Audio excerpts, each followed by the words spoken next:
नमस्कार, दोपहर के 2 बज चुके हैं। देख रहे हैं आप न्यूज़ रूम लाइव। बहुत स्वागत है आप सभी का। मैं आपके साथ आशुतोष चतुर्वेदी। देखिए, बात करेंगे राजस्थान के मुख्यमंत्री अशोक गहलोत की, जिन्होंने दिलचस्प गलती कर दी है। 2023 में 2022 का बजट भाषण पढ़ दिया, जिसको लेकर विपक्ष हमलावर है। सही जी और लगातार शोर शराबे के बीच अशोक गहलोत को माफी मांगनी पड़े।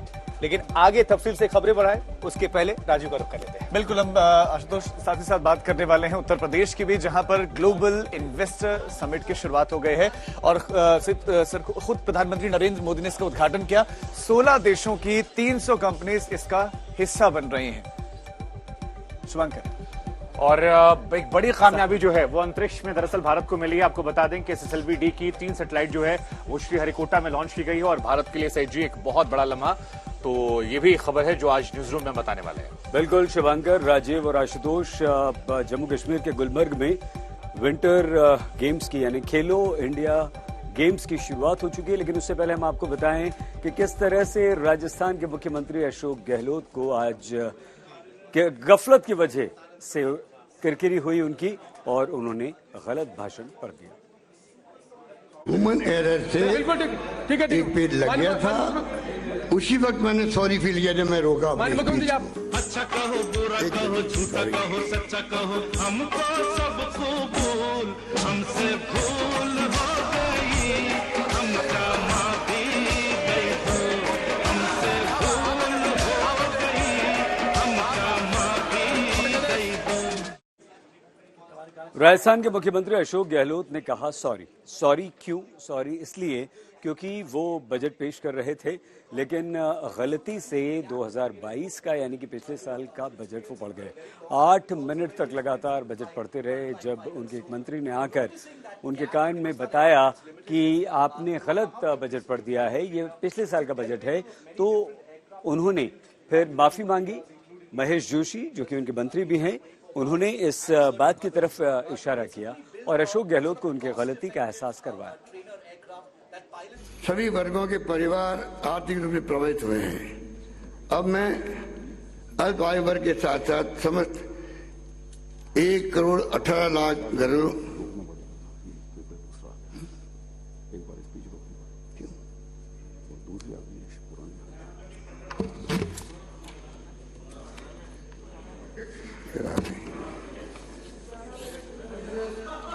एक मिनट, सॉरी, ये भी इतिहास बनना ही लिखा था। ये भी इतिहास बनना ही लिखा था। आप बेटे मानसादेश, आप बजट की गरिमा को नहीं रखना है। मैं खड़ा हुआ हूँ, कटोरा जी में खड़ा हुआ हूँ, मैं खड़ा हुआ हूँ, मैं आए हूँ लेक, हम काम में अल्लाह विधानसभा में विपक्ष का हंगामा कोई नई बात नहीं, लेकिन राजस्थान विधानसभा में जो हंगामा हुआ उसकी वजह एकदम नई है, एकदम ब्रांड न्यू, काफी दिलचस्प भी और रोचक भी। चलिए पूरा सुनिए। एक मिनट रुके। मुख्यमंत्री अशोक गहलोत बजट पेश कर रहे थे, दनदनाते हुए सरकारी योजनाओं का ऐलान कर रहे थे। सीएम बजट भाषण पढ़ रहे थे और सत्ता पक्ष एकदम गदगद। बीच बीच में तालियां भी बज रही थी। हमारा सदैव ये प्रयास रहा है कि सरकार के निर्णय। मुख्यमंत्री के ठीक पीछे राजस्थान के मंत्री और कांग्रेस पार्टी के चीफ व्हिप महेश जोशी बैठे थे। वो तालियां तो बजा रहे थे, लेकिन उनके चेहरे पर आ और जा रहे भावों से लग रहा था कि कुछ गड़बड़ है। कोरोना काल के दौरान शिक्षा में सीएम अशोक गहलोत ने तालियों की गूंज और अपने विधायकों मंत्रियों की कुलाचे मारती भावनाओं के बीच बजट का भाषण करीब 3 मिनट पढ़ लिया। तभी महेश जोशी को दूसरी ओर से कुछ इशारा किया गया। देखिए, वो इशारा करने वाले से इशारे में ही कुछ पूछ रहे हैं। दूसरी ओर इशारा मिला तो महेश जोशी ने अपना हेडफोन हटाया और इशारा करने वाले की ओर चल पड़े। के परिवार आर्थिक रूप से प्रभावित हुए हैं। अब मैं इस बीच मुख्यमंत्री बिना रोक टोक बजट भाषण पढ़ते रहे। चंद सेकंडों में महेश जोशी वापस सीएम के पास लौटे और उनके कान में धीरे से कुछ कहा। मुख्यमंत्री ने पीछे मुड़कर देखा, लेकिन ठीक से सुन नहीं पाए कि महेश जोशी ने क्या कहा। हालांकि सीएम को अंदाजा हो गया था कि कुछ गड़बड़ है। उन्होंने आगे देखा और फिर पीछे देखा। महेश जोशी ने दूसरी बार फिर सीएम के कान में कुछ कहा, वो फिर से सुन नहीं पाए। महेश जोशी ने तीसरी बार सीएम के कान में कुछ कहा, तब जाकर मुख्यमंत्री को समझ में आया कि गड़बड़ है और उन्होंने फौरन अपने सामने रखी बजट की कॉपी को बंद किया। पीछे देखा, आगे देखा, एक मिनट, सॉरी, और सॉरी बोलकर बजट को फिर से उलटने पलटने लगे।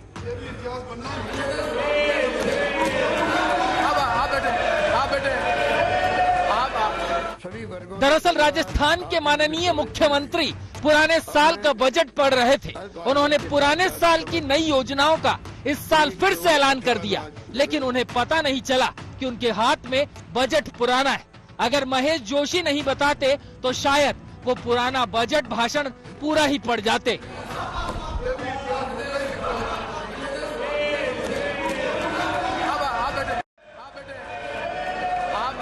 मुख्यमंत्री के पुराने बजट भाषण के बाद विपक्ष ने जोरदार हंगामा किया। ऐसा हंगामा कि राजस्थान के इतिहास में पहली बार बजट भाषण के दिन सदन की कार्यवाही स्थगित करनी पड़ी। गहलोत के बजट भाषण ने राज्य में विपक्ष को एक नया हथियार दे दिया। 8 मिनट तक सीएम साहब पुराना बजट पढ़ते रहे। ये इतिहास, मुझे लगता है कि इतिहास में पहली बार ऐसी चीज हुई है। हम लोग भी मुख्यमंत्री रह चुके हैं और जब मैं मुख्यमंत्री थी तो मैं इस बजट को 2-2, 3-3 बार पढ़ के उसको चेक करके अपने हाथ में लेती थी। जो मुख्यमंत्री अपने इतने बड़े डॉक्यूमेंट को बिना चेक किए हाउस में आके पुराने बजट को पढ़ सकता है, आप समझ सकते हो कि उसके हाथ में राज कितना सुरक्षित है। अंग्रेजी के मशहूर कवि अलेक्जेंडर पॉप ने कहा था कि गलतियां इंसानी फितरत है, लेकिन राजस्थान के सीएम ने जो किया वो गलती नहीं बल्कि लापरवाही है। लापरवाही उनकी भी और उनके अधिकारियों की भी जिन्हें बजट तैयार करके मुख्यमंत्री को सौंपने की जिम्मेदारी थी। सियासत के जादूगर को ये बताना होगा कि उनके साथ ये दिलचस्प जादू कैसे हो गया। जय किशन के साथ शरद कुमार, जयपुर, आज तक। ये आशु 2022 का बजट था जो पढ़ गए, गलती का एहसास हुआ तो माफी मांगी। बिल्कुल माफी मांगनी पड़ी। विपक्ष ने जोरदार हंगामा किया और सभी ने मोर्चा खोल दिया है। पूरे 8 मिनट तक बजट भाषण पढ़ते रहे। साल 2023 चल रहा है, लेकिन पिछला यानी 2022 का बजट भाषण पढ़ गए। किसी ने उनको याद कराया, तब अधिकारियों पर उन्होंने भड़ास निकालनी चाहिए, लेकिन भारतीय जनता पार्टी को मौका मिल गया। फिर क्या हुआ, सफाई देनी पड़ी। आपको दिखाते हैं, सुनवाते हैं।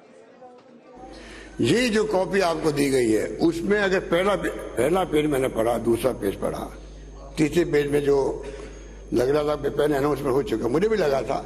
अब नोट क्या होगा, मैं खुद बार बार देख रहा था आगे पीछे पेज, ये पेज कैसे आ गया, एक्स्ट्रा पेज आ गया।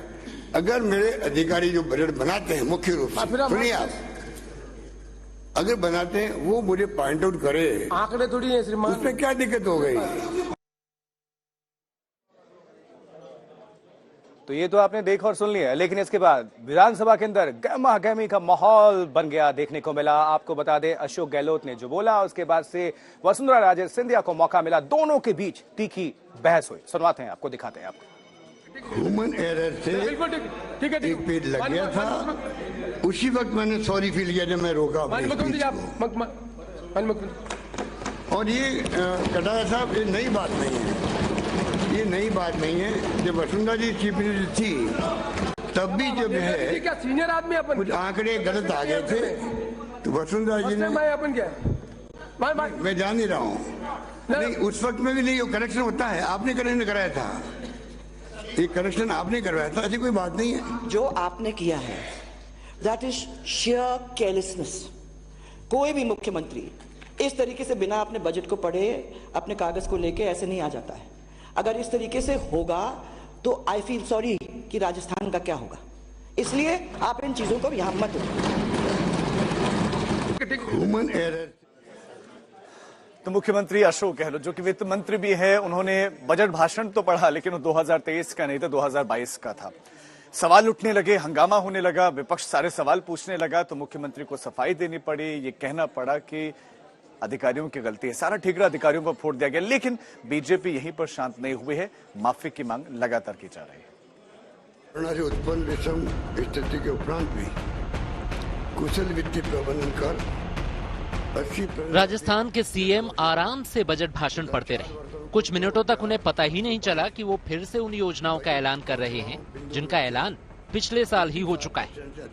हालांकि विपक्ष को पहले ही समझ में आ गया था कि मुख्यमंत्री पुराना भाषण पढ़ रहे हैं। विपक्ष के नेता गुलाब चंद कटारिया ने टोका भी, लेकिन मुख्यमंत्री ने उन्हें बिठा दिया।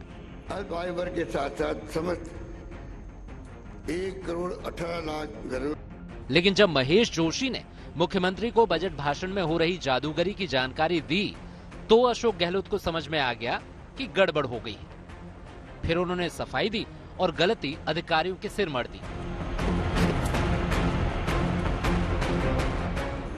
ये जो कॉपी आपको दी गई है उसमें अगर पहला पेज मैंने पढ़ा, दूसरा पेज पढ़ा, तीसरे पेज में जो लग रहा था पहले अनाउंसमेंट हो चुका, मुझे भी लगा था। अब नोट क्या होगा, मैं खुद बार बार देख रहा था आगे पीछे पेज, ये पेज कैसे आ गया, एक्स्ट्रा पेज आ गया। अगर मेरे अधिकारी जो बजट बनाते हैं मुख्य रूप से, सुनिए आप, अगर बनाते हैं वो मुझे पॉइंट आउट करे, आंकड़े थोड़ी है श्रीमान, उसमें क्या दिक्कत हो गई। विपक्ष को अशोक गहलोत की सफाई पसंद नहीं। मेरे हाथ में गलत कागज आ गए। गुलाब चंद कटारिया ने फिर सवाल खड़े किए। जो रिकॉर्ड पर आया है, रिकॉर्ड डिलीट नहीं होगा। एक दूसरा, मुख्यमंत्री इस बात के लिए माफी मांगे। वास्तव में मैंने गलत पढ़ दिया, मेरे हाथ में गलत कागज आ गए। मैं सोचता हूं आज दिन तक केवल और केवल अटैची में भाषण के अलावा एक कागज भी दूसरा नहीं होता है, तो दूसरा कागज इसके साथ था कैसे जो आपने पढ़ दिया।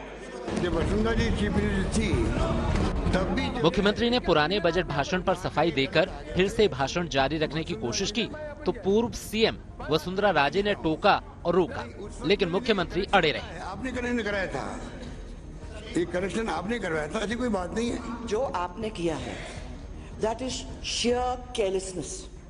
कोई भी मुख्यमंत्री इस तरीके से बिना अपने बजट को पढ़े अपने कागज को लेके ऐसे नहीं आ जाता। फिर विपक्ष ने राजस्थान की सरकार को कटघरे में खड़ा किया और माफी की मांग की। इसलिए आप इन चीजों को यहाँ मत। बवाल बढ़ा और विपक्ष गहलोत से माफी की मांग पर अड़ा रहा। तब जाकर अशोक गहलोत ने माफी मांगी। एक मिनट, सॉरी। जयकिशन के साथ शरद कुमार, जयपुर आज तक। ह्यूमन एरर से एक पेज लग गया था, उसी वक्त मैंने सॉरी फील किया जब मैं रोका अपने स्पीच को। तो मुख्यमंत्री अशोक गहलोत पर दबाव बढ़ा, उन्होंने माफी मांग भी ली, लेकिन शुभंकर ठीकरा फोड़ दिया अधिकारियों पर। देखिए, ठीकरा जो है वो अखिलेश यादव ने भी फोड़ा है और बीजेपी पर फोड़ा है। कहा कि जो ये हिंदूवादी एजेंडा चलाते हैं, दरअसल यही लोग जो हैं सबसे ज्यादा विरोध करने वाले और यही उसको नुकसान पहुंचा रहा है। हालांकि केशव मौर्य जो है वो इससे इत्तेफाक नहीं रखते हैं, उन्होंने अखिलेश पर पलटवार किया। जरा सुनिए आप। जो समाजवादियों को हिंदू विरोधी कह रहे हैं वो खुद हिंदू विरोधी हैं। सवाल इस बात का नहीं है, सवाल ये है कि चुनौती देश के सामने है, बेरोजगारी, महंगाई, जाति जनगणना।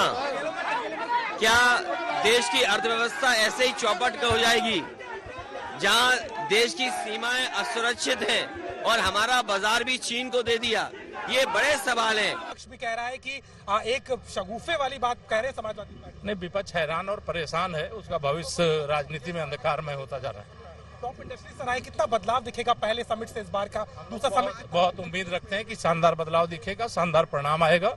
और तो एक तरफ लखनऊ में रामचरितमानस को लेकर विवाद चला सेठ जी, वहीं आज जमावड़ा लगा जहां प्रधानमंत्री मोदी, रक्षा मंत्री राजनाथ सिंह समेत तमाम लोग पहुंचे। आज कार्यक्रम क्या था वो आप बताएंगे। इन्वेस्टर समिट, जहां शुभंकर ने बिल्कुल ठीक कहा, उत्तर प्रदेश में विकास को रफ्तार देने के लिए समिट हो रहा है और 27 लाख करोड़ रुपए के निवेश की उम्मीद है। बहुत बड़ा ये समिट है, दुनिया भर के इसमें बड़े बड़े उद्योगपति आ रहे हैं, भारतीय एनआरआई आ रहे हैं।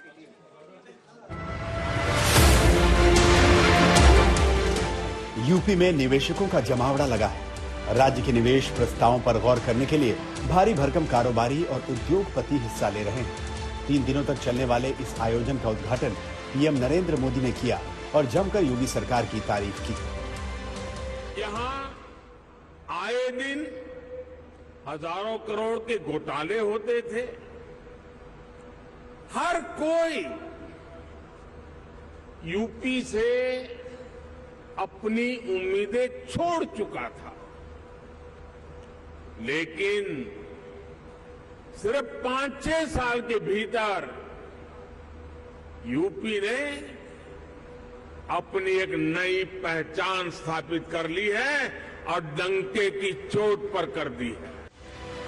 मोदी से पहले योगी ने यूपी में निवेश की संभावनाओं को कारोबारियों के सामने रखा और निवेश प्रस्तावों की चर्चा की।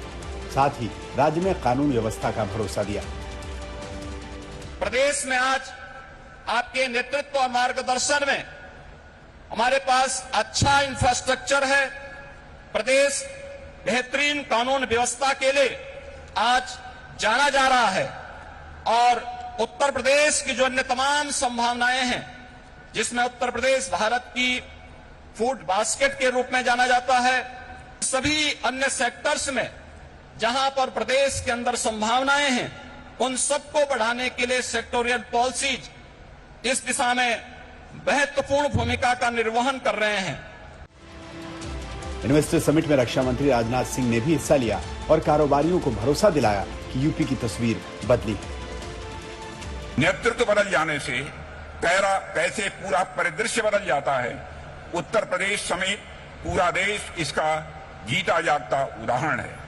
पिछले 7-8 वर्षों में ऐसा नहीं है कि संसाधन बहुत बदल गए हों, ऐसा नहीं है कि लोग दूसरे आ गए हों। बावजूद इसके हमारा देश अगर इतना बदला है तो इसलिए क्योंकि नेतृत्व बदला है। दूसरी ओर विपक्ष के पास इन्वेस्टर समिट को लेकर ढेरों सवाल हैं। समाजवादी पार्टी के मुखिया अखिलेश यादव कह रहे हैं कि पिछली बार भी समिट हुआ था, क्या फायदा हुआ। तो उत्तर प्रदेश में इन्वेस्टर्स समिट की शुरुआत हो चुकी है। बड़ा इन्वेस्टमेंट आने की उम्मीद यहां योगी जता रहे हैं। तो पूर्व मुख्यमंत्री समाजवादी पार्टी के मुखिया अखिलेश यादव इस बारे में क्या कहते हैं? 2024 में किसके साथ खाना चाहते हैं, क्या लग रहा है? देखिए, समाजवादी पार्टी के साथ जो गठबंधन है, उन्हीं गठबंधनों के साथ समाजवादी पार्टी आगे चुनाव लड़ेगी। क्या राहुल गांधी या और किसी दल के साथ आपका कुछ इस तरह का गठजोड़ हो सकता है, क्या लग रहा है? अभी जो गठबंधन है उन्हीं के साथ चुनाव लड़ने जा रहे हैं। लगातार बात हो रही है अलग अलग मुद्दों पे। अभी आप कल संकट मोचन में भी गए, आज विश्वनाथ मंदिर भी गए। ये यात्रा क्या धार्मिक यात्रा बनाए हैं क्या? ये बीजेपी के लोग अगर मंदिर जाएं तो धार्मिक यात्रा, बेरोजगारी पूछें तो दूसरी की सरकार है। समाजवादी पार्टी कोई पहली बार नहीं आई, ये किशन दीक्षित जानते होंगे।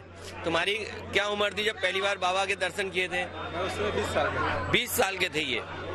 तो 20 साल के ये खुद थे और हम खुद लई लोकसभा भी जीते, तो उससे पहले भी आए बाबा के दर्शन करने।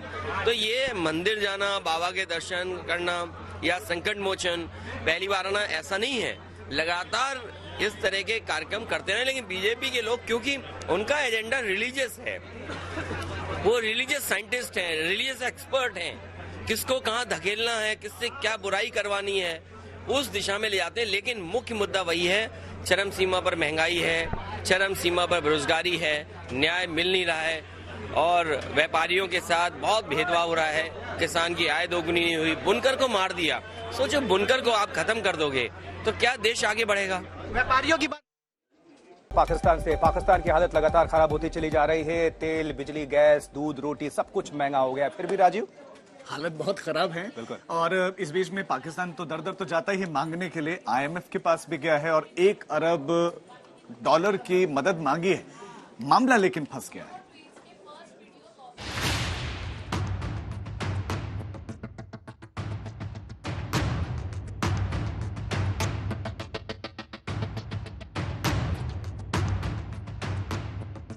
पाकिस्तान की आवाम हलकान है, पाकिस्तान की हुकूमत परेशान।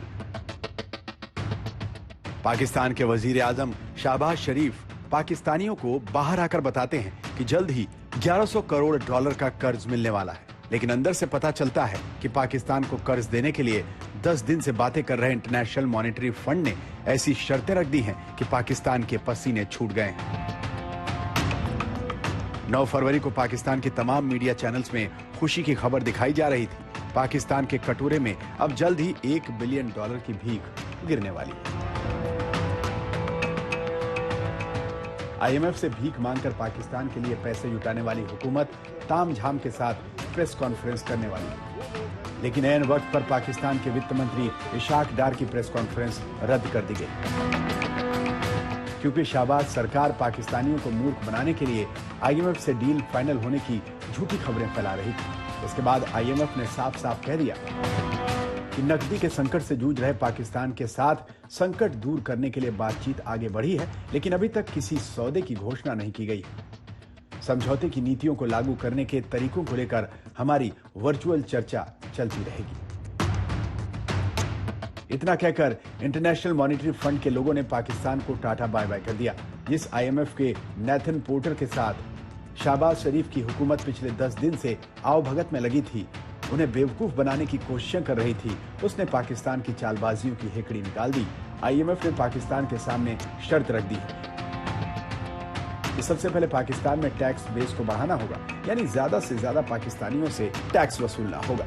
दूसरी बात कही कि पाकिस्तान के निर्यातकों को जो टैक्स छूट दी जा रही है वो तुरंत समाप्त करनी होगी। इसके अलावा पेट्रोल, बिजली, गैस के दाम में बढ़ोतरी करनी होगी और अपने दोस्त मुल्कों जैसे सऊदी, चीन, UAE, यहाँ तक कि वर्ल्ड बैंक से कहकर डॉलर की बैंक गारंटी रखनी होगी। इतना ही नहीं, IMF ने यह भी पूछा कि बाढ़ राहत में क्या क्या कहां खर्च किए, उसकी डिटेल बताइए।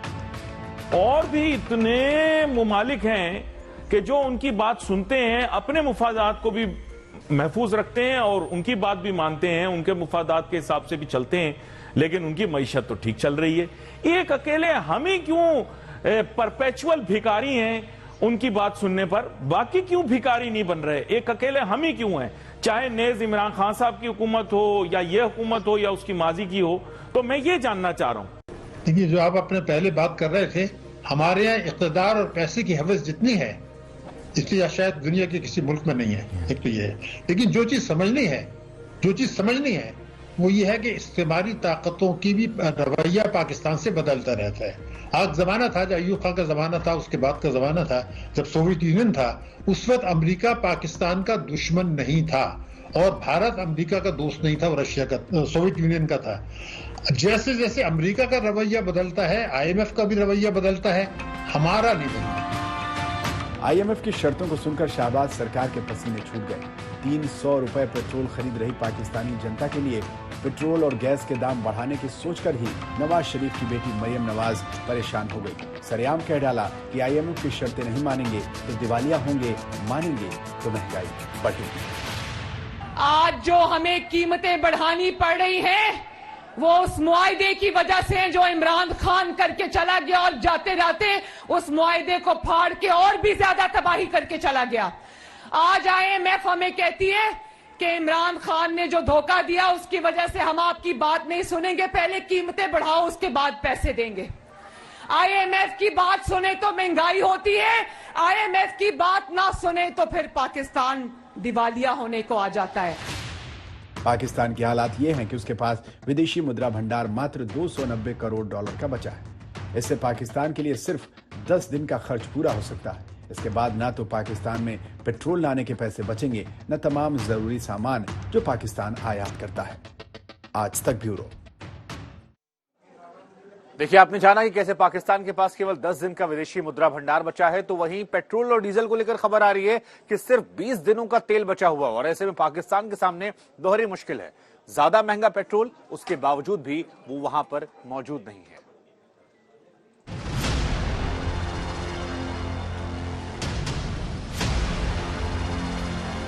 पाकिस्तान के पेट्रोल पंप के मीटरों में तेल के दाम 250 रुपए से शुरू होते हैं और 293 रुपए लीटर तक जाते हैं। इन दिनों पेट्रोल पंप पर वैसी भीड़ नहीं है, क्योंकि 300 रुपए लीटर पेट्रोल खरीदना हर पाकिस्तानी के लिए मुमकिन नहीं है।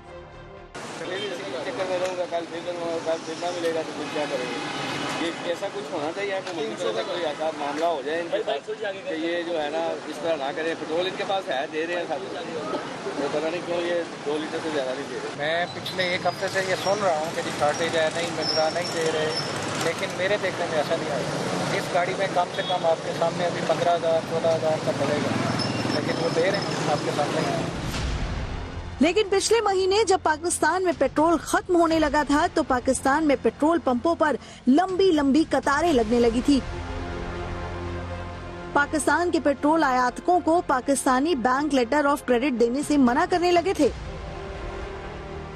इसी बीच पाकिस्तान के इंटरनेशनल मॉनेटरी फंड के साथ $1 अरब की अतिरिक्त मदद के लिए बातचीत शुरू हुई तो पाकिस्तान में पेट्रोल डीजल आने लगा था।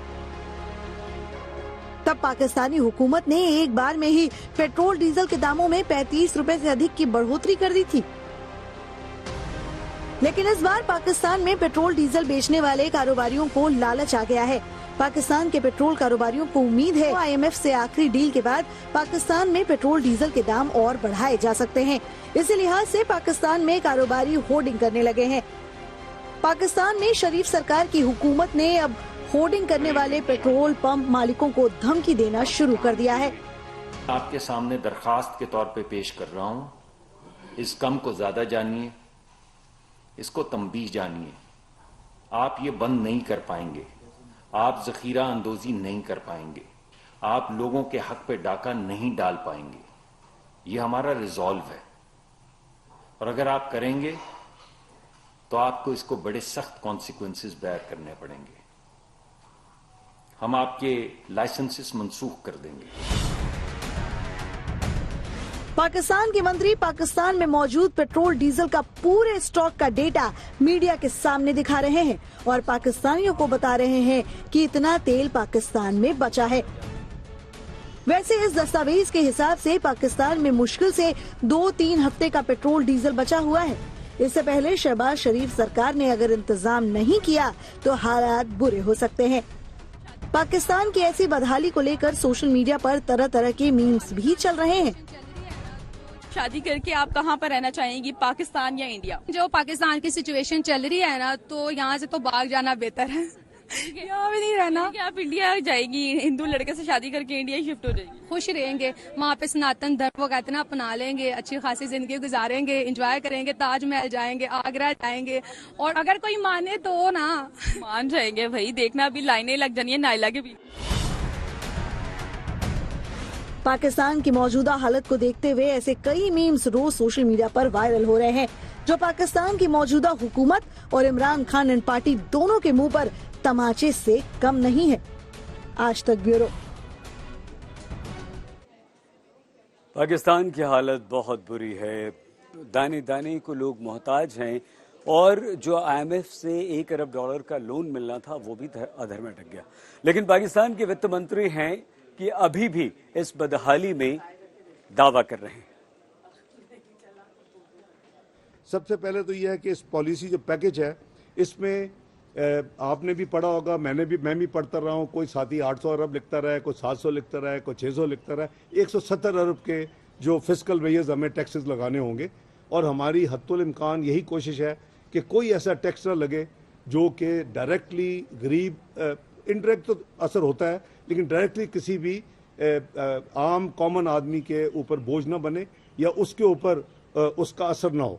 तो हमारे जो फाइनल नंबर आपस में तय हुए हैं वो 170 बिलियन है, एज अपोज टू रिपोर्टेड बार बार कोई 600, कोई 700, कोई 800, अपनी अपनी मर्जी से। वो हम शौक है हमें कि जल्दी जल्दी हम कह दें कि डेडलॉक हो गया, ख़त्म हो गया, सारा कुछ जा रहे हैं, अल्लाह हाफिज़ फॉरएवर। वो ऐसी बात नहीं है। पाकिस्तान के इंटरेस्ट भी मेरी रिक्वेस्ट होगी हम सामने रखें क्योंकि ये हमारे मुल्क के इंटरेस्ट में नहीं है। मुझे ये एज ए पाकिस्तानी कहने का मेरा फ़र्ज़ है कि मैं ये कहूँ कि हम सबको, all of us, we must make sure कि हम पाकिस्तान के इंटरेस्ट को ज़रूर सामने रखें। दूसरी जो हमारी एनर्जी सेक्टर में जो रिफॉर्म्स हैं, जैसे मैंने अर्ज़ किया कि वो फेडरल काबीना और जो प्रोसेस है उसके ज़रिए जो हमारी तय हुई हैं इंशाल्लाह हम उसको इम्प्लीमेंट करेंगे। और मेन जो उसका थ्रस्ट है कि आगे जो फ्लो है उसको रोका जाए, उसको किसी तरीके से गैस सेक्टर में भी और एनर्जी सेक्टर में भी उसको हम रोकें और हम जो अनटारगेटेड सब्सिडीज़ हैं उसको हम मिनिमाइज़ करें। जैसे मैंने कहा कि ये वैसे पाकिस्तान के इंटरेस्ट में ये सारी चीज़ें,